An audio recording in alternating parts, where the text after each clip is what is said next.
Hey, what's going on, Hook and Paddle? We are just getting ready to head off to Mount Carleton for the first multi-species event of 2026, so looking forward to that.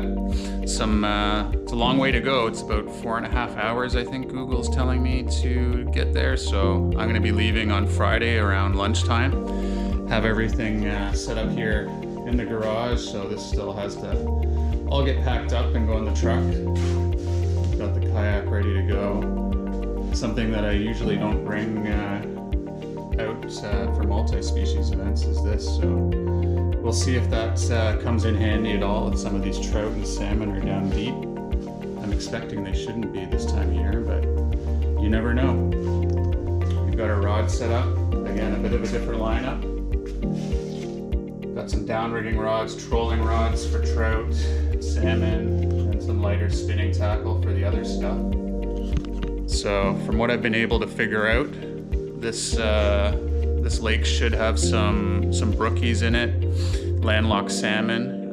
Looks like there's some suckers, some perch, some catfish as well. And I was reading some old stuff that says that this lake might actually have some char in it. So anyway, got to get this stuff all packed up in the truck and then make the drive. So we'll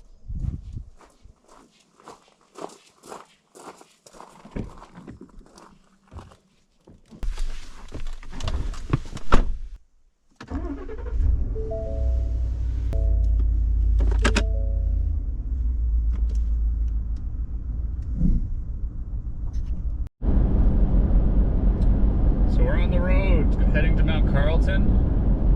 Got about 4.5 hours of driving ahead of me, but yeah, it looks like a nice day. I don't think it's gonna rain, so not too worried about things. I'm sure the road conditions heading up there will be all right. I've never been up really that far north in New Brunswick, so it'll be kind of interesting.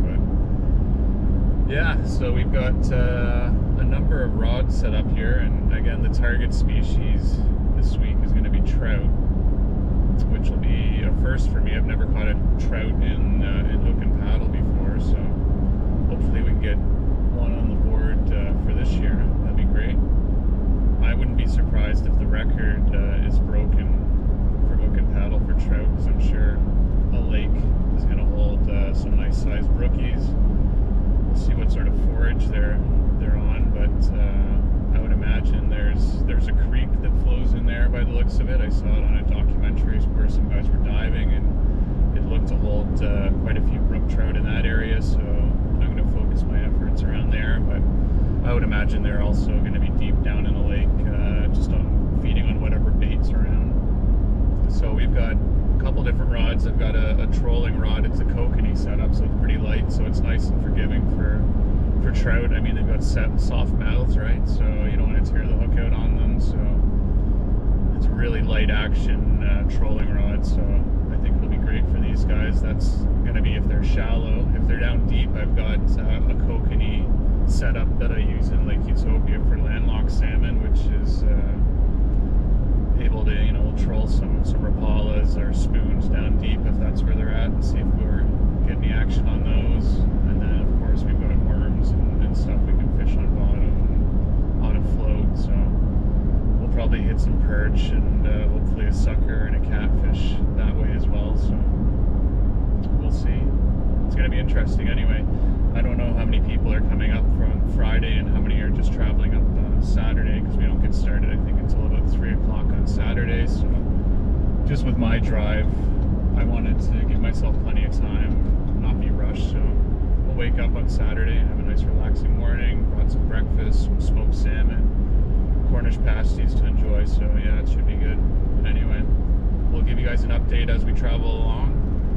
But yeah, it's going to be a while, so probably the next big stop we'll go through will be like Woodstock or something like that, I'd imagine. So we'll see. Stop for a coffee there.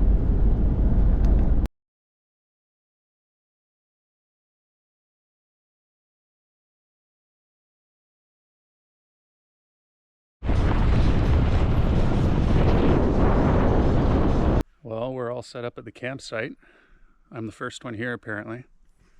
I think Andrew and Greg are down at the lodge, so I might take a walk down there later on and see if I can run into them. But yeah, it's a fairly large spot here. Got 4 picnic tables. Here's where my tent is set up. And if you look through the trees, you'll see Lake Nictu. I think I'm pronouncing that right, down there. A little hard to see probably, but I guarantee it is down there. Anyway, we are all set up. No electricity or plug-ins here or running water, so we'll be making trips when we need to. There's just an outhouse, so modest accommodations, but we'll make the best of it. About to get started here.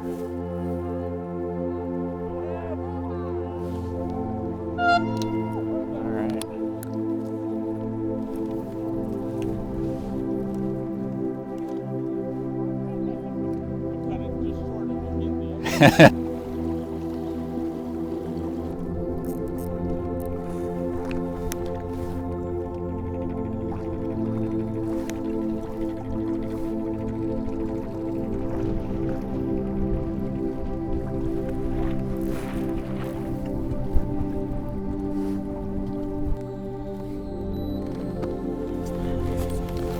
Getting cold out here.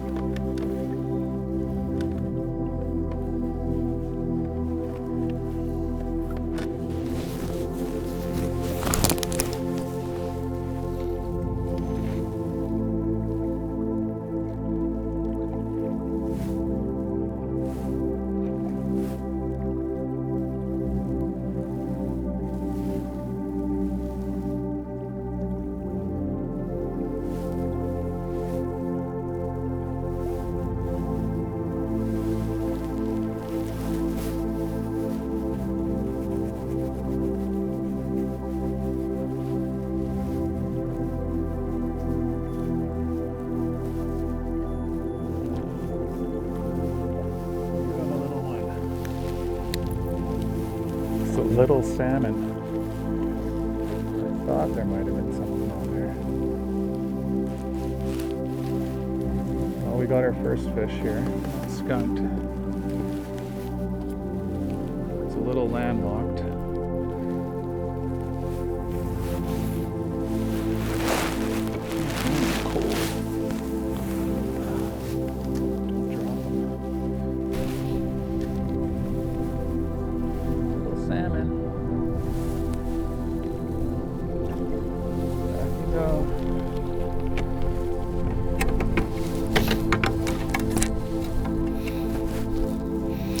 Alright, so now we gotta go find some trout.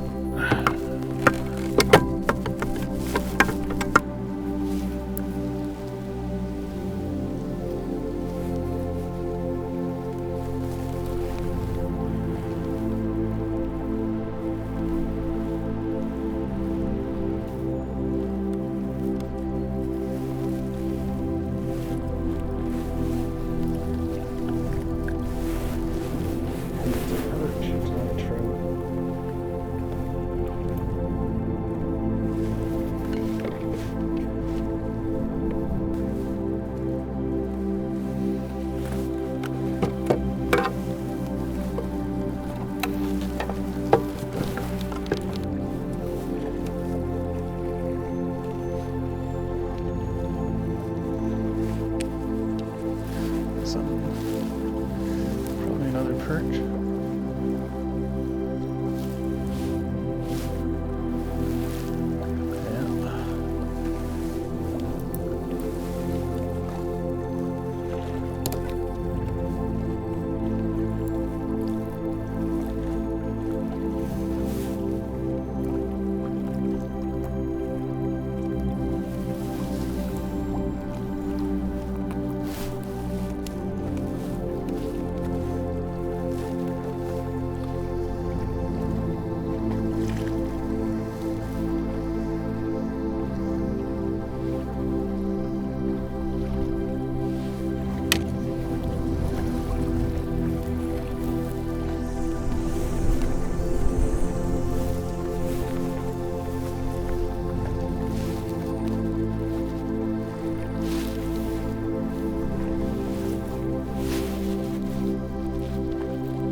fish on. What is it?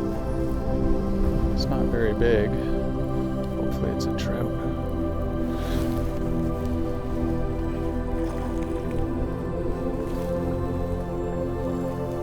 No, it's another salmon. Seem to just be salmon around here.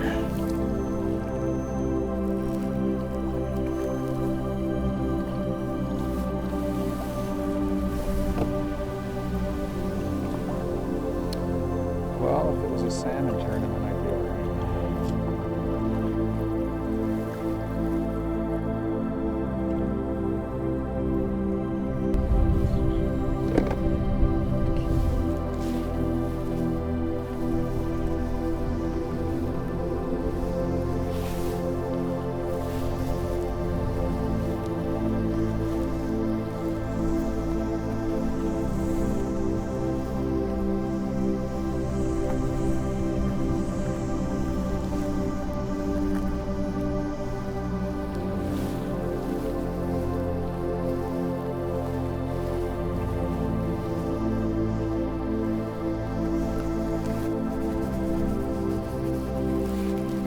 Got him.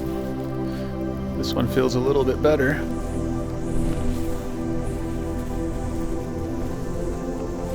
It's pulling some drag. It's coming right at me.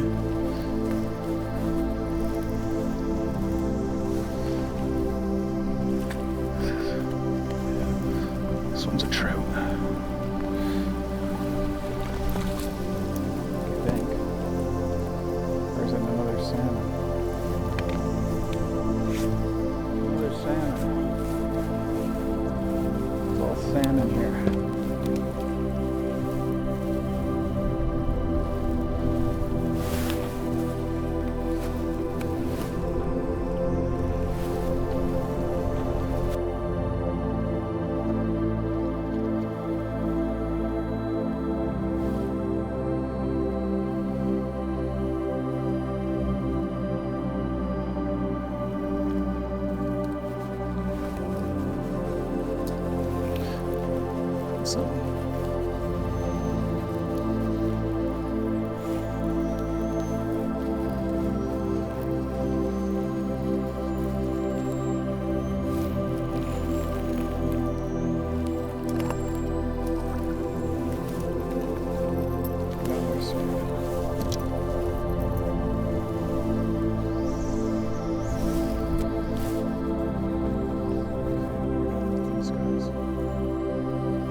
as well.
Salmon.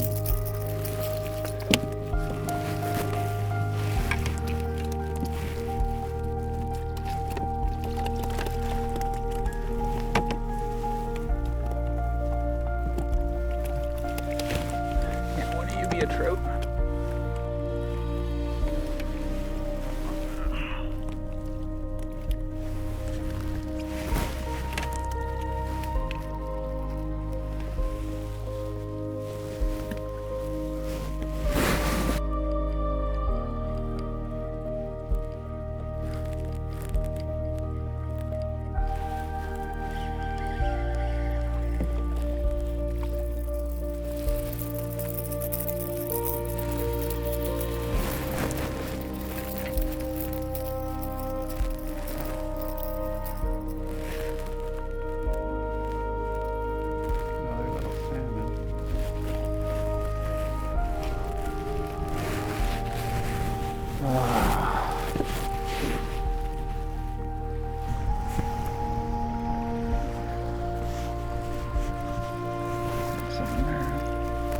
Fish on. Better not be a salmon.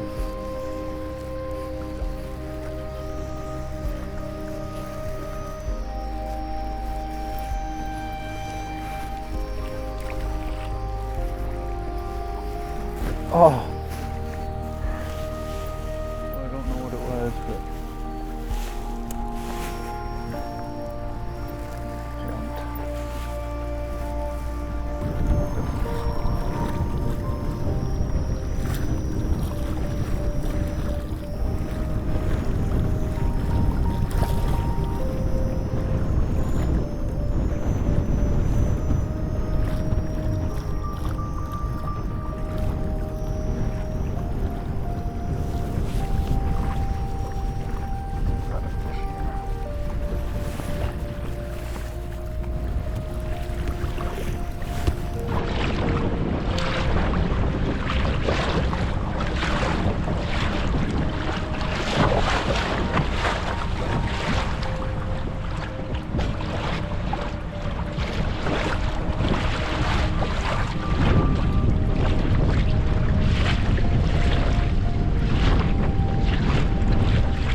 Sometimes I can see the drop shot and everything.